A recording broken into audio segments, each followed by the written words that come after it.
This is our morning ganap since suspended ang klase. Kaya naman online class ngayon sila Ate Isa. Maaga kaming gumising mga Mariko kasi maaga ang kanilang klase at kita nyo naman kagigising lang ng bata at ayan, diretso uniform agad. Walang toothbrush, walang ligo. Hindi nga kami mga morning person kaya nung nag-grade 1 si Ate Isa mga Mariko, Diyos ko po talaga naman. Yung switching ng aming oras ay grabe na iba talaga. So maaga na kasi ang pasok niya 7 a.m. na. Dati kasi 12 p.m. So habang nasa online class si Ate Isa, ako naman mga Mariko magpapanggap dito sa banda rito. Grabe kasi mga ang ating pagtaba, daig pa natin talaga ang nagbabalking. O kita nyo naman, competitive yan at sumasagot yan mga Mari, nagtataas ng kamay. Nalulungkot nga lang siya pag di siya tinatawag ng teacher. Nakaka-happy naman kasi nagpa-participate na siya at nakakaintindi na siya kahit paano. Ito mga Mari, 1 week na itong ginagamit yung ating Pilates o basta kung ano yung bigkas dyan, Diyos ko po.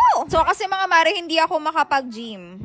So bago nga kami bahain, dito na lang ako nagaganyan mga mima ko at talaga grabe, hindi ko talaga tinagalan tong Pilates overall na to. Body kasi maganda din to, lalo na sa core or sa tummy natin or kung gusto nyo talagang mag-tone yung mga bilbil nyo dyan, gumamit kayo ng Pilates. So mga 30 minutes ko pa lang to ginagawa mga Mari ko kasi yung pa lang yung kaya ng ating sistema talaga dahil napakabigat nga talaga natin, 63 na tayo mga mima. Kaya mga Mari, kapag nagto-throwback talaga yung mga pictures ko noong 2023, grabe, napapasana all na lang ulit ako. Diyos ko Mari ko, ngayon sobra grabe talaga, nahirapan talaga ako magpapayat because of my hormones. So after natin mag-workout mga Mari ko, kunyari, eto na, magagawa na tayo ng meal prep. So itong gagawin ko mga Mari ko is aking pagkain for my Caldef at breakfast na din ng dalawa. Nga pala, bumibili na nga pala ako ng isang linggong pagkain or stock namin dito kasi bihira lang ako lumabas at ayoko talagang lumalabas sa palengke. Ang aking lulutuin ngayon mga Mari ko ay hipon. Ay, ang mura pala mga Mari ko ng hipon sa Pure Gold. 135,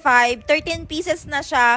And malalaki talaga mga maha, sobrang lalaki. Hala, ngayon pala wala akong timbangan mga Mari ko, pero tantiameter na lang yan. Habang nagpapainit nga tayo ng kawali mga Mari ko, biniya ko na rin tong avocado kasi plano kong mag-avocado ngayon dahil ito lang naman ang aking prutas at napakadami pa niya. Fairness mga Mari, masarap ang tokwa sa may dali, hindi siya maasim, basta masarap siya. Habang nga naghihintay ako maluto yung tokwa mga Mari ko, eto naman, nag-ano naman ako ng panggisa bawang sibuyas para naman to sa sinangag. After nga ng tokwa mga Mari ko, sinalang ko na rin yung kakainin kong hipon. So ilang piraso lang yung akin, 5 piraso lang. Tapos nilamutak-lamutak ko na mga Mari ko yung kanin para sa sinigang. Ay, sinangag. Tapos mga Mare, yung prutas naman ng dalawa saging na saba, pinrito. Medyo hinog na to kaya ang tamis-tamis. Ganito ako mga Mare ko, pag bibili ako ng pang-calorie deficit ko, ito na rin yung pagkain nila. So yung akin lang mga mima ko, nakatimbang or nakaportion. At the same time, hindi ako nahihirapan mag-prepare, healthy pa pare-pareho yung kinakain namin. Pero si daddy nila, hindi nila trip yung mga ganitong pagkain mga ma. Pero si Via at Isa, walang problema. Gusto nila yung mga ganitong pagkain. O, diba naamoy na nga ng ano ko yung ginagawa ko. Kaya eto, ipin-repair ko na sa aming mga plato. So, may sarili-sarili silang plato, mga Mari, at pinortion-portion ko lang dyan. Bahala na sila dyan